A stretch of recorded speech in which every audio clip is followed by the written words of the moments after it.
Olá!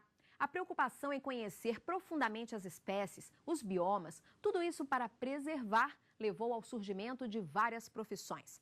Hoje são milhares de pessoas em todo o mundo que exercem atividades ambientais e trabalham muito. O Meio Ambiente por Inteiro, que começa agora, fala sobre as profissões verdes, quais as tendências do mercado e como é o trabalho desses profissionais para garantir o equilíbrio do ecossistema.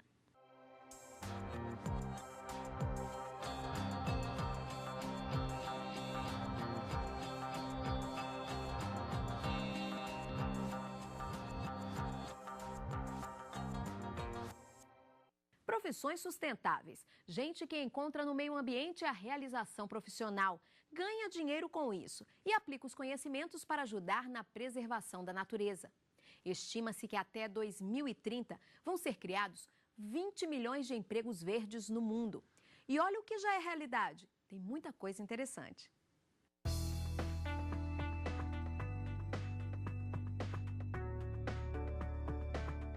Tem gente que passa horas apreciando paisagens como essas. Se para alguns a natureza é inspiração para o relaxamento, para outros é fonte de renda. Quando o trabalho ajuda a preservar o meio ambiente, é chamado de profissão verde. Gustavo fez isso, escolheu a biologia. O biólogo é um profissional que está sempre envolvido com a vida, sempre envolvido com a natureza. Ou pode ser no laboratório, ou pode ser diretamente no campo. E áreas de atuação do biólogo é uma área muito extensa, que vai desde a parte microscópica, como biologia molecular, citologia, que é o estudo da célula, como o estudo de grandes mamíferos, que é a parte de zoologia, estudo da flora, que é a botânica. Gustavo ensina crianças e adolescentes de escolas públicas do Distrito Federal que é preciso preservar. Ele explica que o biólogo precisa sempre estar atento às leis ambientais para exercer a profissão. Lei de crimes ambientais, o Código Florestal, sem contar as diversas instruções normativas que nós temos diversos decretos que regulamentam leis, então o biólogo ele tem que sempre ficar atento a essas mudanças de leis que acontecem, que como ela é dinâmica, né, sempre vai mudando, sempre vai sendo atualizadas, então o biólogo sempre tem que ficar atento nessa área, né? Biólogo é apenas uma das atividades que ajudam na preservação ambiental. A lista é grande. Tem a oceanografia. O profissional desta área investiga as características de mares, rios, lagos e oceanos. O oceanógrafo pesquisa sobre os animais, vegetais e a natureza de forma ampla. Há um anseio que já tinha surgido. Conversamos com este especialista da Universidade Federal do Rio Grande. Ele explica que este ramo ainda é novidade para muita gente e lembra como tudo começou na década de 70. Nos anos 70 havia uma preocupação em particular com a questão pesqueira. Então havia um forte investimento nessa área para a produção de pesca, para a produção pesqueira. E havia necessidade de um profissional que fosse capaz de estudar e administrar esses recursos. Então surgiu o curso de oceanografia na Universidade Federal do Rio Grande no ano de 1971, mas nessa época também, por conta dessa demanda, surgiram também os cursos de engenharia de pesca, que estão num contexto de profissões que nós chamamos profissionais da área de ciências do mar. Em 2008, nós tivemos a aprovação da Lei 11.760, que regulamentou o exercício da profissão de oceanógrafo. No Brasil, existem apenas 13 cursos de oceanografia, 11 em universidades públicas. Krug lembra que desde que a profissão foi regulamentada em 2008, a procura por esse tipo de profissional aumentou. Mesmo assim, são poucos.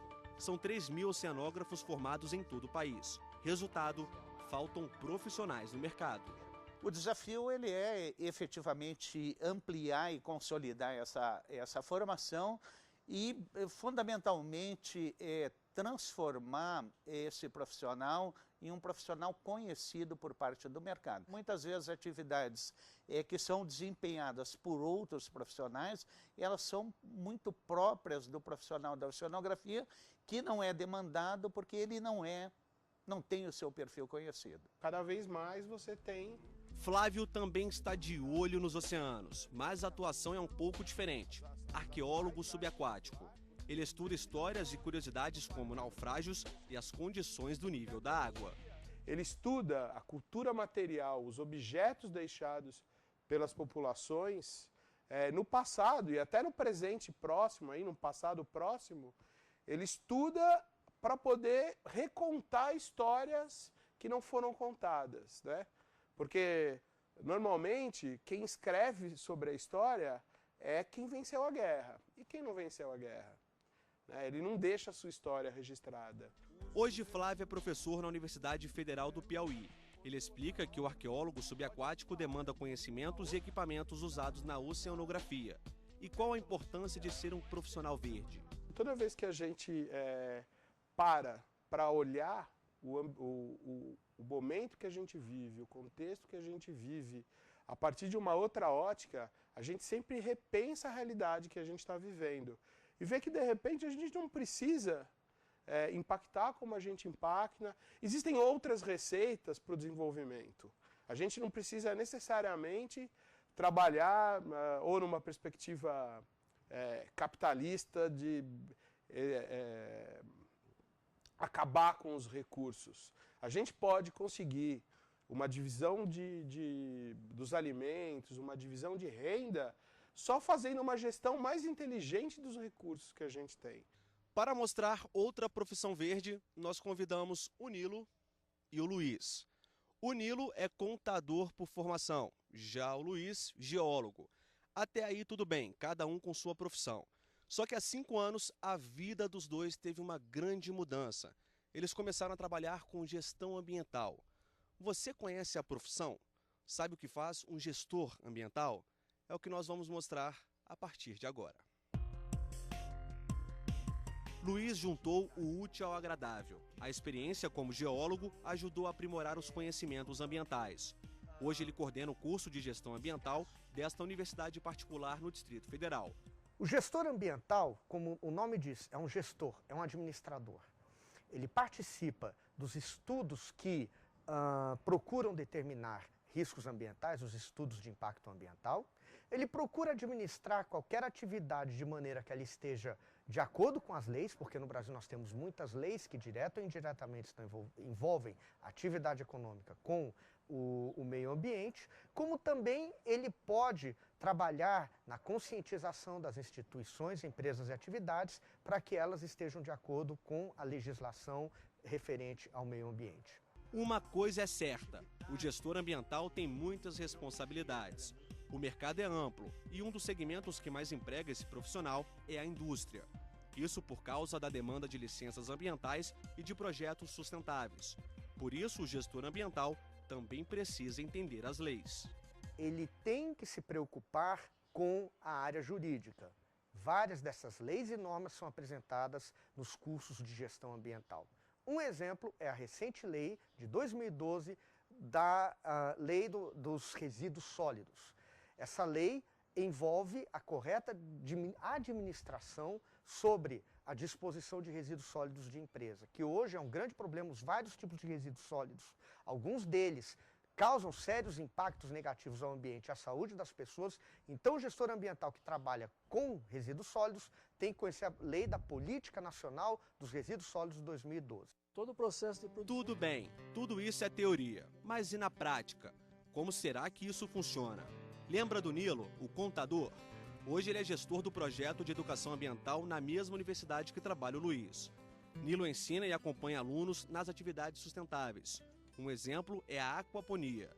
Nada mais é do que a criação de peixes simultaneamente ao cultivo de plantas. A água vem da chuva.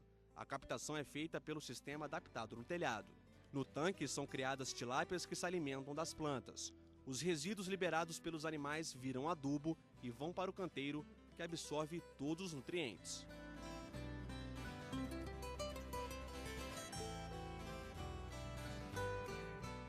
Tem também o aquecedor solar. Nilo explica que na indústria o mesmo sistema é vendido a um preço que varia de 3 a 10 mil reais. Aqui o custo é de aproximadamente 600 reais. Esse é o nosso objetivo, trabalhar com sustentabilidade, né? O trabalho aqui nosso envolve desde a informação, envolve aí trabalhos de prática mesmo, colocar, digamos aí, as pessoas em ações aí que promovam, vamos dizer assim, atos sustentáveis. Isso a partir da sua casa, esse é o nosso objetivo. E não para por aí, tem até banana desidratada. A fruta fica exposta ao sol durante 4 dias até ficar desse jeito, pronta para consumo. Um giro pelo local e olha o que encontramos: tijolo ecológico.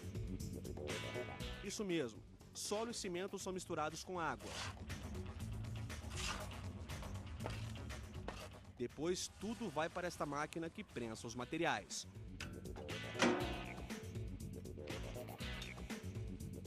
Em poucos segundos está pronto o tijolo ecológico.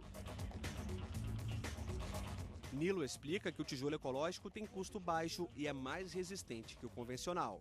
Na construção, ele nos dá uma informação de 25% a 28% de redução do custo, né, da construção com esse material, com esse tijolo. Nós temos aí a nossa Associação Brasileira de Normas Técnicas, então estabelece uma NBR, que diz que o tijolo solo-cimento deve ter aí 2 MPa de resistência, 2 megapascal de resistência. O tijolo cerâmico é pedido aí uma resistência de 1.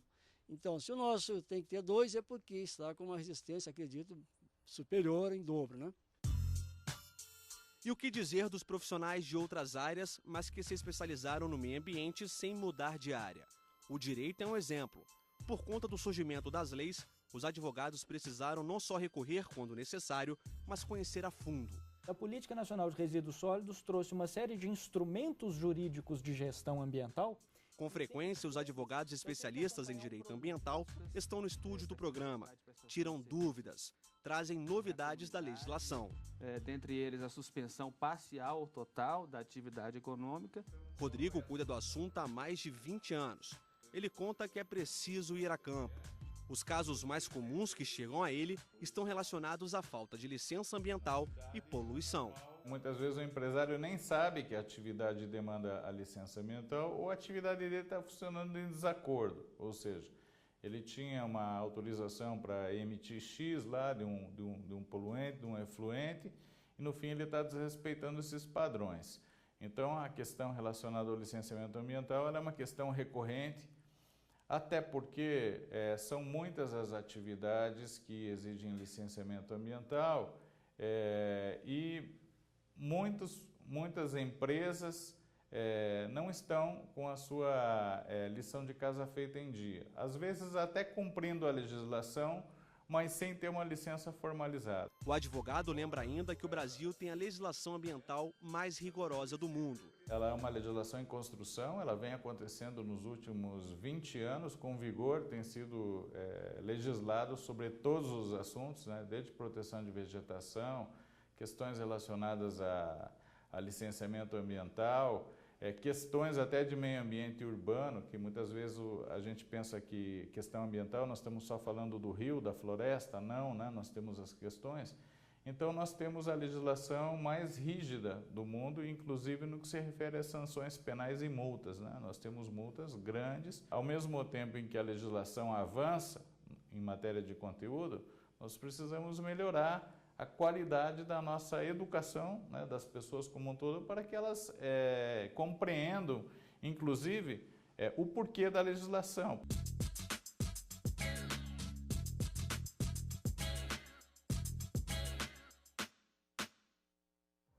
E daqui a pouco eu converso com Givaldo Medeiros e com Carmen Cavalcante. Um bate-papo bem interessante sobre as profissões verdes. É só um instante.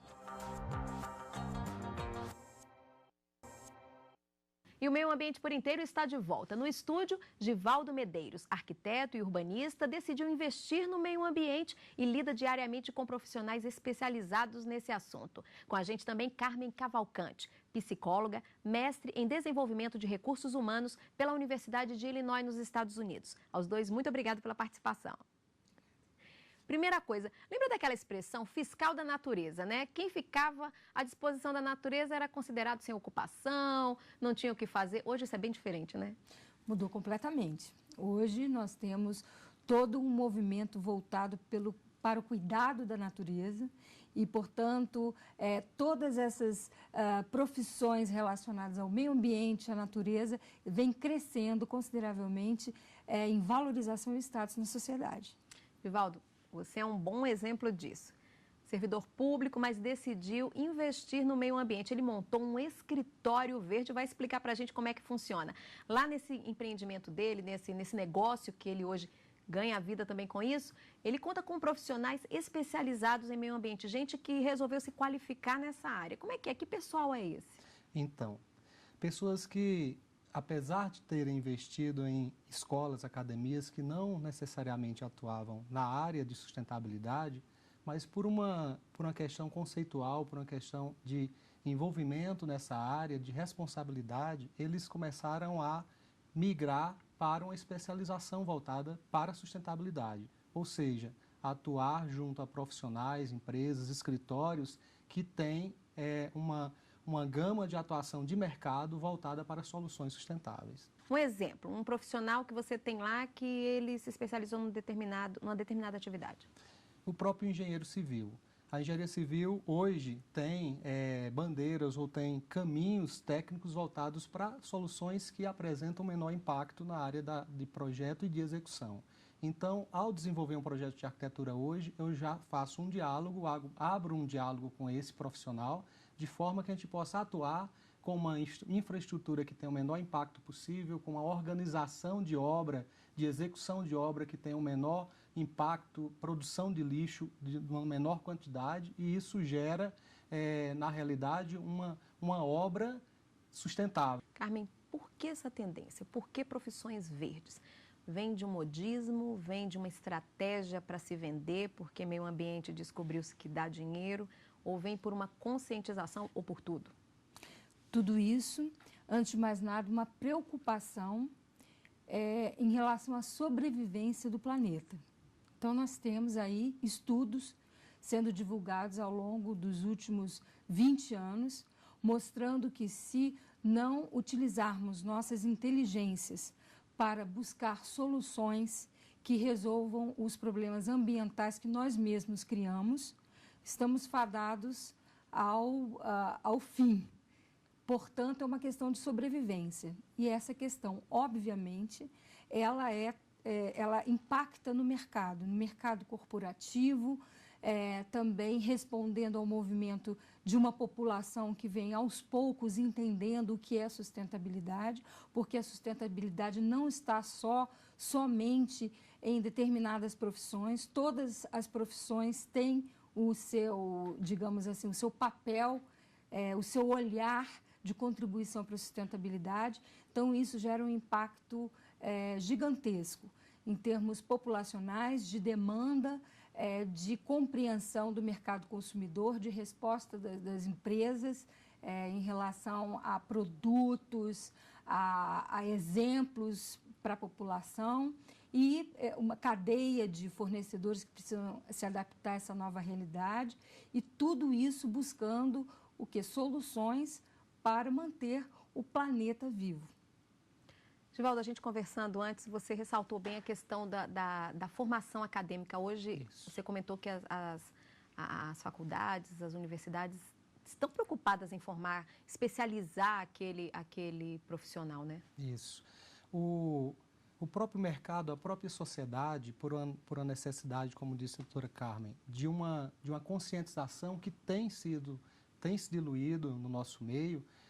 As academias têm começado a perceber esse movimento e, ao perceber isso, elas têm trabalhado puxando, muitas vezes, de um currículo de um curso que já tinha uma fatia voltada para essa área sustentável, mas com pouca atenção, com pouco investimento acadêmico, e pinçado essas áreas de dentro desses cursos e criado ali uma carreira própria, uma carreira que atua numa especialização mais bem feita, mais profissional, né, com melhores investimentos relacionados a estudos tecnológicos, a soluções, pesquisa, que é fundamental nesse ramo.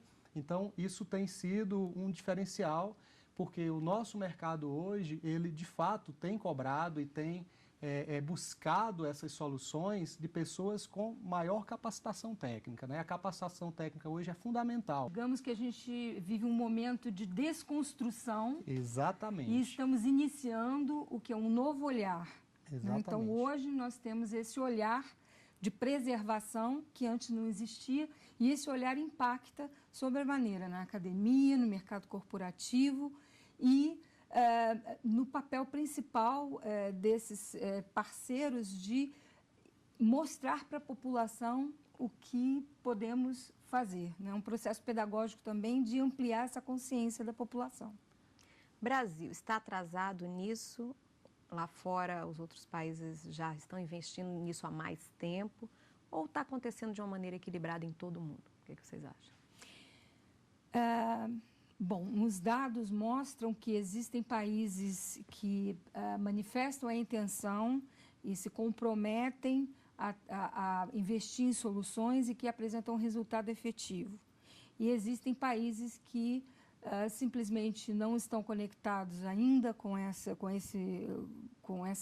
movimentação que já está ocorrendo e que estão, enfim, patinando. Complementando isso que a doutora Carmen falou, setores a gente pode entender que há um alinhamento, digamos, entre o Brasil e as tecnologias que estão aí sendo aplicadas aí fora, né, no exterior. Mas alguns outros setores, há uma defasagem muito grande. Há um tempo, nós poderíamos dizer que todas essas profissões que nós vimos no início do programa, na reportagem que vocês comentaram aqui, eram profissões verdes, eram profissões do futuro, né? Hoje são do presente. Tendências, dá para a gente pensar aí no que vem, quem vai ser o profissional do futuro, que novas atividades vão surgir diante dessa maior conscientização ou não? É possível arriscar algumas tendências. Então, existe uma tendência que é o quê? É o desenvolvimento de competências atitudinais e comportamentais que levem todo e qualquer profissional que esteja atuando no mercado a pensar verde. Independente de onde atua? Independente da sua área. Então, nós temos, antes do papel profissional, um papel de cidadão que pense verde e um papel de profissional de qual é, dentro dessa preocupação, dessa consciência, como é que eu posso levar, o que eu posso propor de solução para contribuir com a multidisciplinaridade, pensando junto para solucionar essa questão da sustentabilidade. Quer dizer, todos os níveis. Todos seríamos profissionais verdes, desenvolveríamos profissões verdes, cada um na sua... Seria por aí? Creio que essa seja a grande meta, né? O grande alvo. Fazer com que, dentro da área de atuação de cada profissional, ele consiga, através de uma conscientização que vem da base, que vem de um entendimento, né? Ele possa realmente efetivar ações dentro do seu ramo de atuação que vão de encontro, vão a somar para essa sustentabilidade, para essa bandeira verde. Hoje eu posso entender que, por exemplo, no mercado a gente pode fazer essa análise, essas áreas de engenharia têm avançado muito nessa questão, exatamente por causa de um movimento do próprio mercado competitivo. Mas não só as engenharias, a área de direito, por exemplo, na parte de legislação, tem trabalhado muito, o próprio governo tem atuado muito nesse ramo, e isso exige um entendimento, novas teorias, novas discussões acerca do tema, né? A área de medicina, se a gente imaginar que a gente possa atuar com algumas soluções que não necessariamente impliquem em industrialização, em processos industriais, talvez também seja uma área que haja um grande crescimento, mas concordando com a doutora Carmen, de um modo geral, o emprego verde ele está relacionado à ação diária, né? Está relacionado ao que eu executo diariamente. Pode ser um engenheiro, pode ser um médico, pode ser um dentista, pode ser um advogado, né? Pode ser em qualquer ramo eu consigo, de alguma forma, desenvolver isso. E isso vai além da minha atividade diária. Eu posso desenvolver um sistema que, ao sair de casa e ir para o meu trabalho, eu utilize uma bicicleta, por exemplo. Né? Eu utilize um transporte coletivo, por exemplo. E isso, sim, a partir desse movimento meu, pessoal, individual, eu consigo gerar ideias, discussões, né, situações que possam ir a somar nesse crescimento, desse conceito sustentável, dessa solução coletiva, né, doutora, e não individual. Coletiva, exatamente. Ok, aos dois, muito obrigada pela participação. Ok. Obrigada. Obrigado. E o Meio Ambiente por Inteiro fica por aqui. Você pode rever os programas no site da TV Justiça. Basta acessar www.tvjustiça.jus.br.